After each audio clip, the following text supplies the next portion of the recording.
Nagpanggap si Humei na siya ay si Reo kaya imbis na siya ay si Reo ang napatay ni Shin. Dumating ang mga kasama ni Shin ngunit nakatakas na ang tunay na Humei. Nagagalit ang mga tauhan ni Reo dahil si Humei dapat ang napatay. Ngunit sinabi ni Humei na siya ang may pinakamataas na pwesto sa military ng Gi kaya lahat ng naiwan ni Reo ay siya na ang bagong master. Nagsimulang umalis ang Gi soldiers kaya ang Qin army ang nagwagi sa pamumuno ng kanilang mga high-ranking officer. Dahil dito ay nasakop nila ang Choyu na siyang magiging daan para masakop ng Qin ang Middle Kingdom. Dismayado si Shin dahil si Reo ang napatay niya at hindi si Go Humei. Kaya nainis sa kanya si Roku Omi dahil noon ay isa si Reo sa kinatatakutan nilang kalaban. Di nakapunta si Ohan sa meeting dahil sa mga sugat nito. Sinabi nito ang utos ng High Commander na gumawa ng base doon na gumagamit ng natural na landscape ng lugar. Alam ng mga kasama ang hirap at panganib sa paggawa ng base ngunit kailangan ito upang mapahina ang Gi Kingdom. 2 buwan nang nakalipas ay patuloy pa rin ang mabilis na construction ng base. Napag-usapan nila kung sino ang nais manirahan sa ganitong mapanganib na lugar. Gayunpaman ay nakahanda ang bida sa anumang panganib upang matupad lang ang pangarap nila ni Kingsei. Dumating ang balita na nakikipaglaban na ang Kyukai Army kaya baback up pa nila ito. Samantala maingat na pinag-aaralan nila Riboko at Keisha ang mga pangyayari dahil bukod sa Soul Kingdom ay nababahala din sila sa hari ng Qin na si Eisei. Ngunit alam din nilang meron agawan ng trono dahil kay Ryo Fui. Nagkakagulo ang dalawang faction kung ano ang kanilang uunahing hakbang. Biglang dumating si Queen Dowager kaya napaisip sila kung ano ang pakay nito. Nang sinabi ng Reyna na nais niyang pamunuan ng Choyo at Sanyo upang makalibre sila sa mga gastusin sa pagpapaayos at pagpapatayo ng base. At ang kapalit ay kailangan nilang bigyan ng posisyon ng mga backer niya mula sa royal family upang pumayag ang mga ito na sagutin ang mga gastusin sa construction.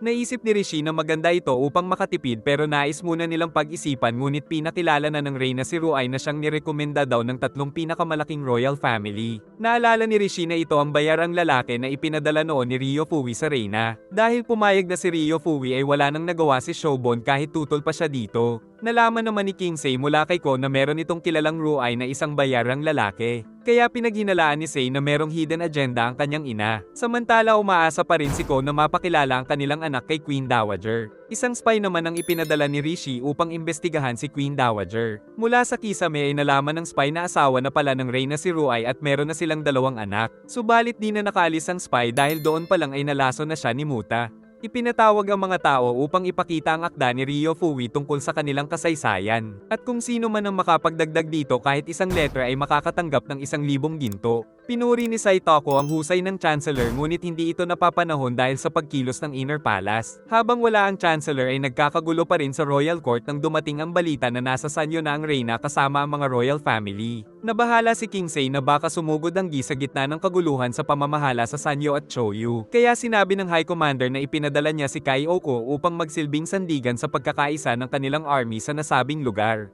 At alam din pala ni Shoheiko na nabigo ang spy ni Rishi sa Reyna. Nabahala si Shin dahil kinukuha muli ang 10,000 pa nilang kawal dahil sa utos ng bagong direktor ng Choyu. Ngunit maging ang mensahero ay naguluhan kung ba't ipinapadala ni Director Ruai sa Taijen Castle na nasa Hilaga ang mga sundalo na nakukuha sa Choyu. Maging si Kaioko ay naghihinala sa pagkilos na ginagawa ni Queen Dowager. Napakaraming tao ang dumating sa Taijen na ikinatuwa ng Reyna. Ngunit na-overwhelm si Ruai dahil ginawa palang bansa ang Taijen na tinawag na I-Country at siya ang itinuring na hari. At 2 araw ang lumipas ay nalaman na ni Kingsei ang pagtatraidor ng ina. Dahil nagkukulang na ang puwersa nila Shin ay sinamantala ito ng Gi upang subukang bawiin ang Choyu. Tapos dumating pa ang balita na ginagamit ng I-Country ang mga nakuhang kawal sa kanila bilang sarili nitong army. Di inaasahan ng Royal Court na bubuo ng sariling bansa si Queen Dowager. Samantala sa bagong I-Country ay walang pagsisisi ang Reyna sa kanyang mga ginawa. Dahil hindi daw pinapansin ng Reyna ang ipinapadala nilang mga mensahero ay nakasundo nila Shobon at Shoheikon si Rishi na salakayin ang bagong itinayong I-Country. Natutuwa si Queen Dowager ngunit pinaalala ng kasama na hindi pa alam ng mamamayan ng Taijen na sila ngayon ay mga mamamayan na ng Ai. At nakamtan nilang lahat ng ito dahil sa talino ni Choco sa strategy.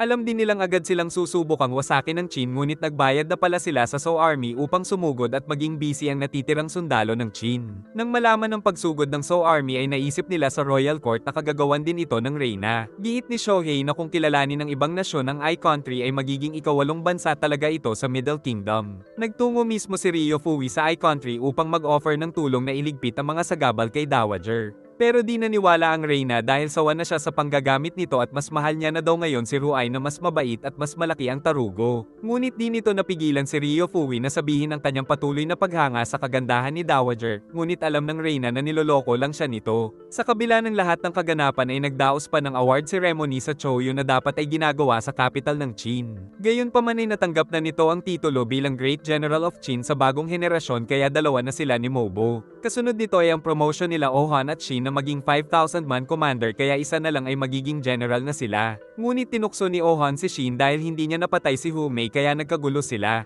Ipinadala sila Roko Omi at Ohan sa Timog upang maging reserve unit ni Mobo laban sa So Army. Hindi daw pumayag si To na maging general kaagad si Ohan upang magkaroon pa ito ng karanasan ngunit kung wala ang kanyang pagtutol ay na-promote na sana itong general. At ngayon ay pinag-utos nito na pangunahan nila Shin ang depensa sa Choyo dahil umalis na sila Ohan at Roko Omi. Nababahala ang Royal Court sa kakayahan ng I-Country sa diplomasya kaya nakakatanggap ito ng suporta galing sa ibang mga bansa. Nakatanggap ng 5,000 gold donation ng I-Country mula sa noble family sa show. Kapansin-pansin din na sobrang masungit ngayon si Queen Dowager. Nagtaka si Ruai kaya sinabi ng matanda na nakakapagod para sa kababaihan ang mag-usap tungkol sa digmaan kaya kailangan niyang kumilos. Dumating na ang bagong taon sa Konyo at malapit na rin ang crowning ceremony ni Kingsei. Grabe ang stress ni Shin dahil mahirap daw palang kasama si Ryo Koko. Ngunit binigyan lang siya nito ng maiinom para ipagdiwang ang bagong taon. Nainis pala si Shin dahil sinabi ni Ryo Koko na dapat ay lumabas na sa Shin unit ang 3,000 unit ni Kyukai.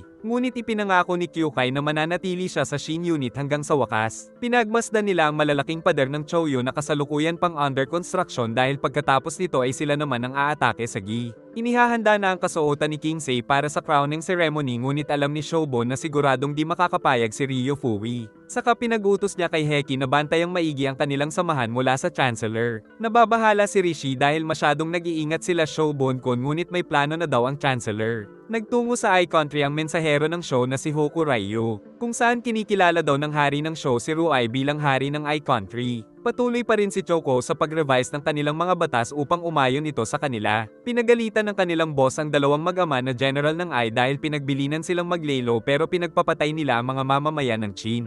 Tinawag muli si Ruai na mahal na hari ng mga kasamahan pero ayaw niyang tawaging hari. Sa dahilan na isa lang talaga siyang alipin na palaging inaapi. Katagalan ay naging isa siyang entertainer hanggang sa maging customer niya ang Reyna at nalaman niya ang lungkot na dinadala nito. Subalit dahil dito ay nabuntis niya ang Reyna kaya humingi siya ng tawad. Pero tinanggap ni Dowager ang kanilang magiging anak na ikinatuwa ni Ruai. Dahil ang ipinagbubuntis ni Dowager ang nagbigay sa kanya ng lakas upang muling magpatuloy. Kaya ngayon ay naglalakas loob si Ruai para sa mahal na Reyna. Subalit dumating ang balita na nalaman na sa Konyo ang kanilang relasyon ni Dowager. Umiiyak si Choco dahil nabunyag ang lihim ng mahal na Reyna. Samantala si Koreki ay pinipilit si Ruai na sumugod sa Konyo na royal capital ng Qin. Subalit meron din hidden agenda si Koreki at mga kasamahan nito. Makalipas ang 10 araw ay nababahala na ang mga kasama na sugurin sila ng Qin dahil sa isa pang kasalanan nila Queen Dowager at Ruai na pagkakaroon ng lihim na anak na isang tabo. Alam ni Dowager na sinusuhulan pa ni Koreki ang panik sa mga kasama para mapaaga ang kaguluhan ng Qin at Ai para sa kapakinabangan ng So Kingdom na siyang homeland at backer ni Koreki. Nag-aalala ang mga kasama kaya sinabi ni Koreki na ngayon ang tamang pagkakataon na sumugod habang abala pa ang Qin Army sa pakikipaglaban sa Gi at So Army. At kung di pa daw aatake sila Ruai at Dowager ay mapipilitan silang patayin ang mga ito upang makipag-ayos na lang sa Qin kaya nagkaroon ng tensyon sa kanilang pagitan. Dahil naipit na rin si Queen Dowager sa sitwasyon ay pinangatawanan niya na lang ang paglaban sa Qin upang kunin ang trono at balak niyang umatake sa araw ng crowning ceremony ni Sei.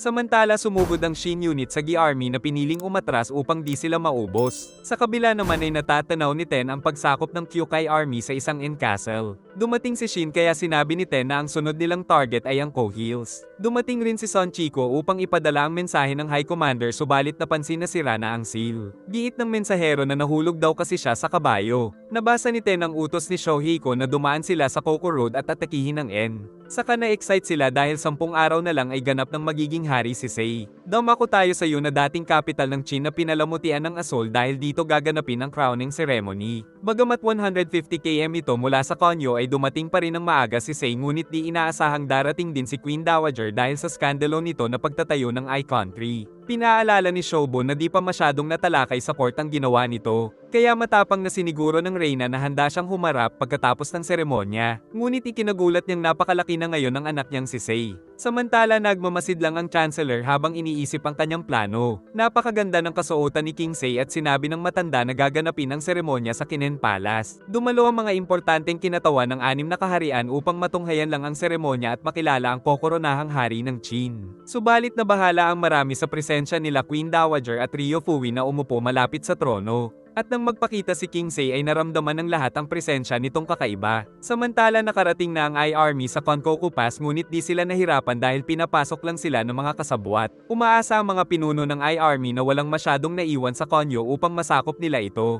Nang opisyal ng koronahan si King Sei bilang ika-31 hari ng Qin ay labis ang tuwa ng mga kasama dahil sa wakas ay nagbunga na ang mga pinagdaanan nitong mga paghihirap. Nagkakatinginan na lang sila Ryo Fui at Dowager dahil pareho silang may pinaplano. Samantala patuloy ang pagpasok ng I-Army sa Konkoku Pass ngunit napapaisip si Dowager kung wala ba talagang nakapansin nito. Subalit napangiti si Ryo Fui na alam ang lahat dahil tauhan niya rin pala ang general ng I-Army at siya mismo ang nag-utos na patayin ang lahat ng royal family hanggang sa makaabot sila kay Sei. Sa kanya ipapadala si Mobo upang ubusin ang I-Army upang siya ang maging bayani at tanghaling bagong hari ng Qin. Galit na galit si Dowager dahil nagamit na naman siya nito. Kalaunan ay dumating ang balita na malapit na ang I-Army sa konyo. Chini-check pa ng bantay ang fake royal seal ngunit pinatay na sila ng nagmamadaling I-Army upang masakop ang konyo kaya nagsimula ang digmaan samantala ngayon lang nakakita nito si Ruai. Nabahala ang Chancellor dahil akala niya ay 10,000 lang ang I-Army pero ginawa pala itong 30,000 ni Dowager. Napatingin na lang si Shobon subalit sinabi ng Reyna na wala siyang kinalaman sa revolusyon dahil si Ruai ang pinuno ng I-Country. Sinabi ng High Commander ang panganib kung masakop nga ng I-Army ang konyo. Sa isip ng Reyna ay di sila kakayanin kahit ni Mobo dahil nakakalamang sila sa bilang. Biglang nagpasikat si Ryo Fui na itigil ang seremonya at mag-focus na kalabanin ng I-Army sa Konkoku Pass. Subalit pinag-utos ni Sei na ipagpatuloy ang seremonya kaya napaisip ang Chancellor kung napaghandaan na ba nila ang revolusyon. Samantala naguguluhan ng I-Army dahil tinuturing na silang mga rebelde. At kung sino ang magtanong kay Duke Joeteki ay pinapatay nito. Natuwa si Hanroki dahil tama ang desisyon ng ama na anyayahan nila si Joeteki na sinakop lang dati ng Qin ngunit ngayon ay nagkaroon na siya ng pagkakataon na lumaban. Nalilito pa rin ang mga sundalo ng Ai dahil tinatawag silang rebelde ng Qin soldiers ngunit natuloy pa rin ang patayan upang makasurvive. Pinapugutan din nila ang mga sumuko at nabihag na Qin soldier. Nagalit si Ruai sa ginagawa nila dahil dapat ay magmadali na sila sa konyo.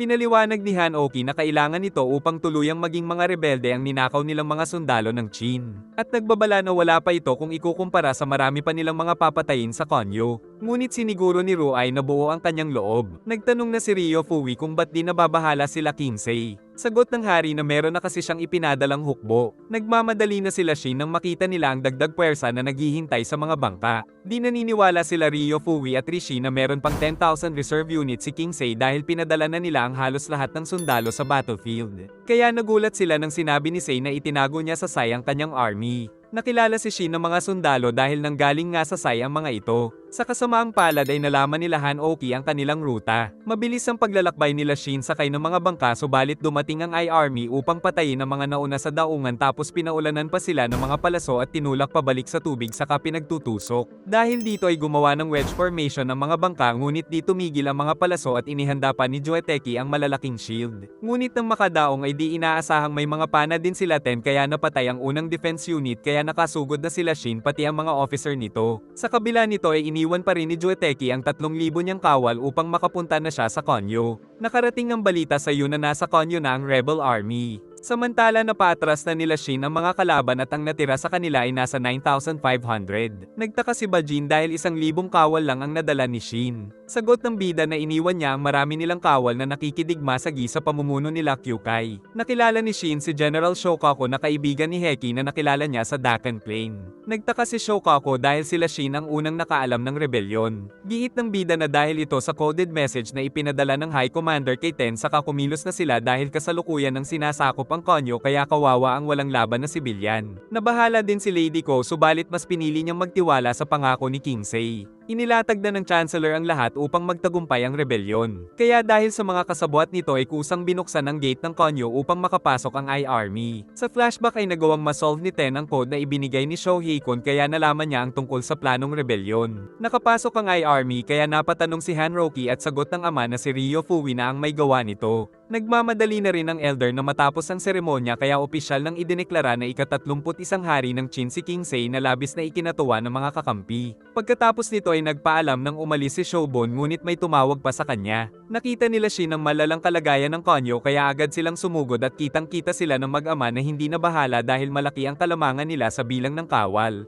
Nagsimula na sila Shin subalit napakarami talaga ng mga ito at sila Joeteki ay pumapatay na ng mga sibilyan. Subalit dumating ang isang matibay na hukbo upang protektahan ang konyo. At ayon sa kasuotan ay nalaman nilang mga sundalo ito ng High Commander. Nagtatanong si Ryo Fui kung ba't nakatayo si Shohei-kun. Kaya sinabi ng High Commander na nais niya nang sumali sa faction ni King Sei na isang malaking balita para sa lahat. Galit na galit si Rishi dahil si Ryo Fui ang nagbigay sa kanila ng posisyon at mahigit isang dekada na rin sila sa pwesto. Subalit di ito alintana ng Chancellor dahil matagal niya nang napapansin ang kinikilos ni Shohei-kun kaya marami pa daw siyang plano upang magtagumpay. Kalaunan ay naghanda na ang High Commander na magtungo sa konyo. Inihayag ni Shobon ang kanyang kasiyahan na pumanig na sa kanila si Shohei-kun. Ngunit giit nitong nakadepende sa resulta ng rebelyon kung sino ang mananalo sa dalawang faction. Patuloy ang pag-ulan ng mga palaso at ang pakikipaglaban nila Shin. Subalit nagbukas ang iba pang gate kaya nakapasok na rin ang mag-amang officer ng Ai. Itinuro ito ni Ten dahil alam niyang pakay ng mga ito ang pamilya ni Sei. Kaya naman tinawag ng bida ang lahat ng nakakarinig sa kanya upang gawin ang lahat para mailigtas ang royal family at mapigilan si Ryo Fui.